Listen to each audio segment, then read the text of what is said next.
A long time ago, there was a king who was famous for his wisdom throughout the entire land. Nothing was hidden from him, and it seemed as if news of even the most secret things reached him through the air. However, he had a strange habit. Every day after dinner, when the table was cleared and no one else was around, a loyal servant had to bring him one more dish. This dish was always covered, and even the servant didn't know what was in it. No one else knew either, because the king never uncovered it to eat until he was completely alone. This routine went on for a long time until one day, the servant who brought the dish was so curious that he couldn't resist taking the dish to his room. After carefully locking the door, he lifted the cover and saw a white snake lying on the dish. When he saw it, he couldn't resist the temptation to taste it, so he cut off a small piece and put it into his mouth. As soon as it touched his tongue, he heard a strange whispering sound coming from outside his window.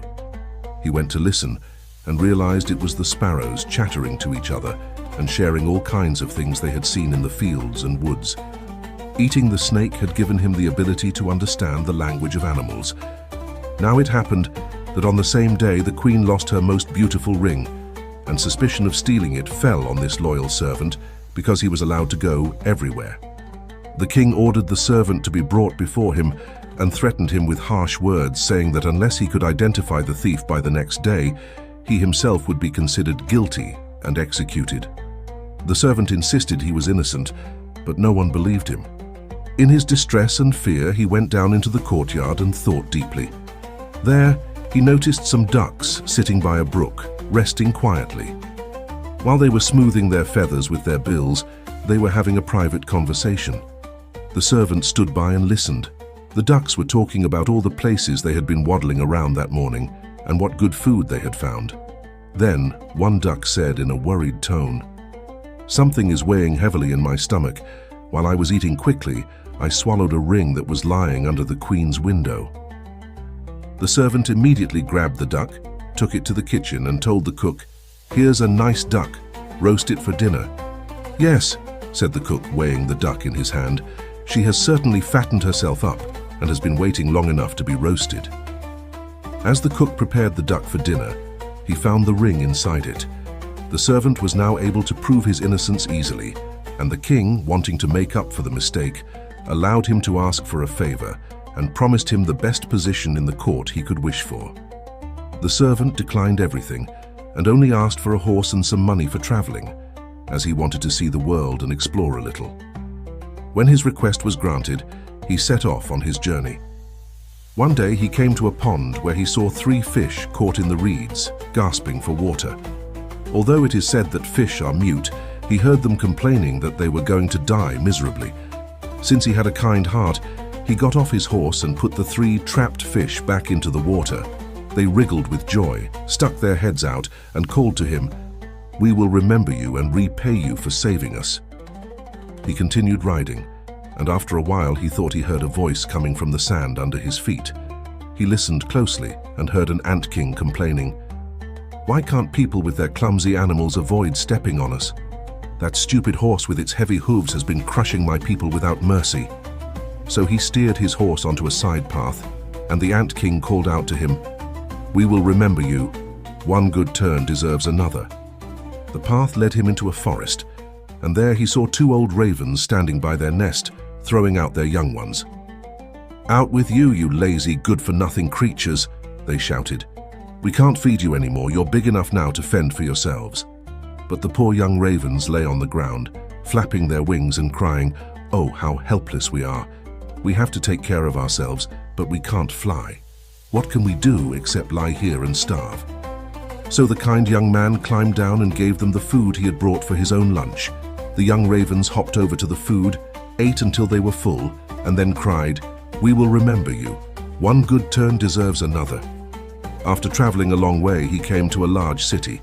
There was a lot of noise and a big crowd in the streets, and a man rode up on horseback, shouting loudly, "The king's daughter wants a husband, but anyone who wishes to marry her must complete a difficult task, and if he fails, he will lose his life."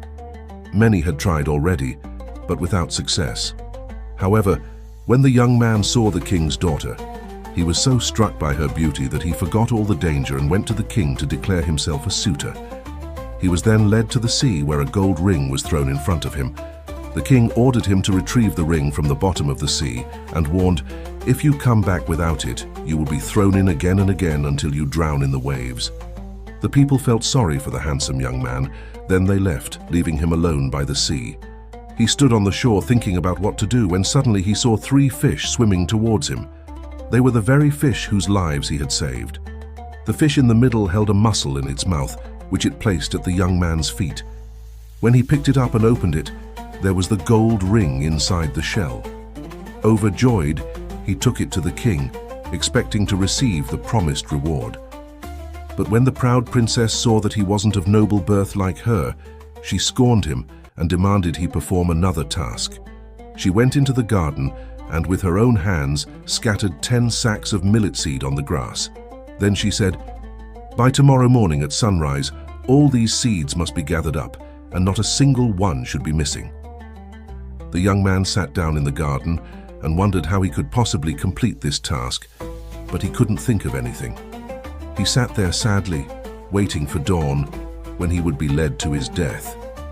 But as soon as the first rays of the sun shone into the garden, he saw all 10 sacks standing side by side, completely full, with not a single seed missing. The Ant King had come during the night with thousands and thousands of ants, and the grateful creatures had worked hard to gather all the millet seeds into the sacks. Soon after, the king's daughter came down to the garden and was amazed to see that the young man had completed the task she had set for him. But she still couldn't let go of her pride and said, "Even though he has completed both tasks, he won't be my husband until he brings me an apple from the tree of life."